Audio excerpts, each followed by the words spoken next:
Dilahirkan pada 8 Januari 1949 di Sungai Bakap, seberang Perai Selatan, Tuan yang terutama adalah anak sulung kepada Tuan Haji Abdul Razak Yahya dan Puan Siti Aminah Abdullah. Mendapat pendidikan awal di Sekolah Kebangsaan King Edward VII di Taiping, Perak dan Sekolah Kebangsaan Stowell di Bukit Mertajam, Pulau Pinang, Tuan Yang Terutama kemudiannya meneruskan pendidikan di Sekolah Menengah Kebangsaan Tinggi Bukit Mertajam dan Sekolah Menengah Kebangsaan Anderson di Ipoh, Perak. Seterusnya menyambung pengajian di Universiti Malaya dan memperolehi ijazah Sarjana Muda Sastra Kepujian pada tahun 1972. Manakala pada tahun 1974, Tuan Yang Terutama mengikuti UK Foreign Service Program di Universiti Oxford dan memperolehi sijil diplomasi.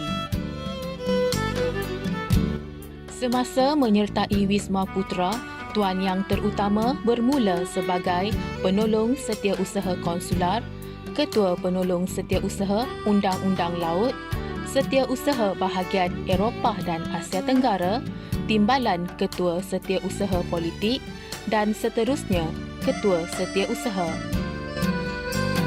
Dalam misi Malaysia di luar negara, Tuan Yang Terutama pernah dilantik sebagai Setiausaha Kedua di Moskow, Rusia, Konsular di The Hague, Belanda, Timbalan Pesuruhjaya Tinggi di Canberra, Australia, Timbalan Ketua Perwakilan di Washington, Amerika Syarikat dan Pesuruhjaya Tinggi di Dhaka, Bangladesh.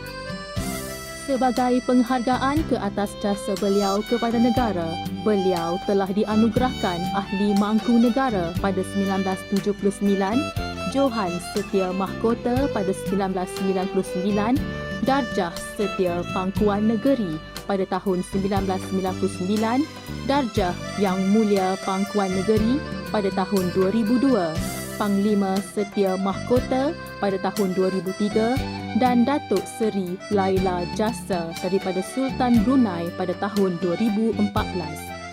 Beliau turut menerima anugerah Seri Maharaja Mangkunegara pada 30 April 2021 dan Darjah Utama Pangkuan Negeri bersempena Majlis Angkat Sumpah Jawatan sebagai Yang di-Pertua Negeri Pulau Pinang ke-8.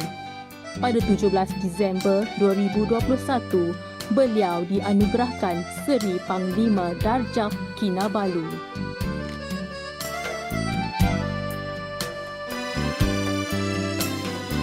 Pada 30 April 2021, Tuan Yang Terutama menerima watikah pelantikan sebagai Yang di-Pertua Negeri Pulau Pinang ke-8 oleh Kebawah Duli Yang Maha Mulia Seri Paduka Baginda Yang di-Pertuan Agong ke-16 di Istana Negara.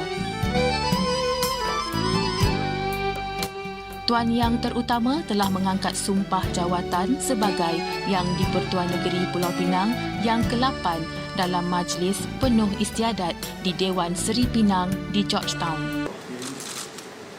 Saya Ahmad bin Haji Abdul Razak telah dilantik menjadi Yang di-Pertua Negeri bagi Negeri Pulau Pinang.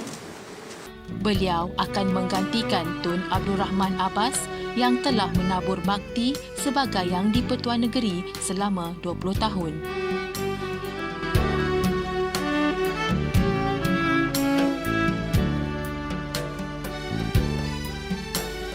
Seluruh warga polis kontingen Pulau Pinang mendoakan kesihatan yang baik kepada Tuan Yang Terutama Tun Datuk Seri Utama Ahmad Fuzi bin Haji Abdul Razak dan Yang Amat Berbahagia Tuan Puan Datuk Seri Utama Khatijah binti Muhammad Noor.